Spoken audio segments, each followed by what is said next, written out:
सवनवा हो, जगले राते हो जाला बिहनवा हो। दिन राते बरसोता सवनवा हो, जगले राते हो जाला बिहनवा हो।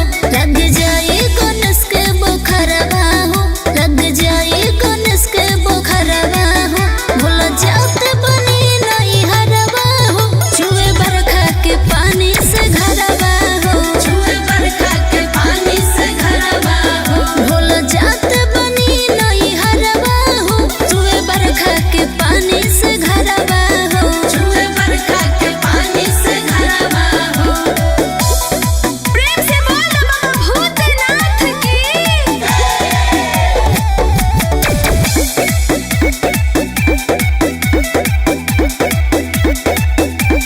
अपने कैलाश पूरा होतने, हमके मुरई में रहे के को होतने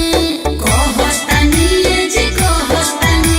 अरे अपने कैलाश पूरा होतने, हमके मुरई में रहे के को होतने। मम्मी पापा से लाइव लहरवा हो, मम्मी पापा से लाइव लहरवा हो। भूल जाते बनी नहीं हरवा हो, छुए बरखा के पानी से घरवा हो, छुए बरखा के पानी से घरवा हो। भूल जाते बनी नहीं हरवा हो, छुए बरखा के पानी से घरवा हो, छुए बरखा के पानी से घरवा हो। प्रेम से बोलो शिव शंकर भगवान की।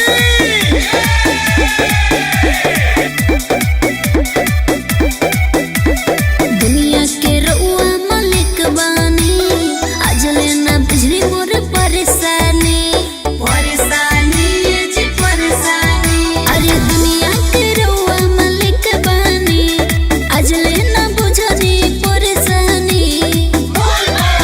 अर्चना राज के लागो ता डरवा हो, अर्चना राज के लागो ता डरवा हो। भूल जाते बनी नहीं हरवा हो, छुए बरखा के पानी से घरवा हो, छुए बरखा के पानी से घरवा हो। भूल जाते बनी नहीं हरवा हो, छुए बरखा के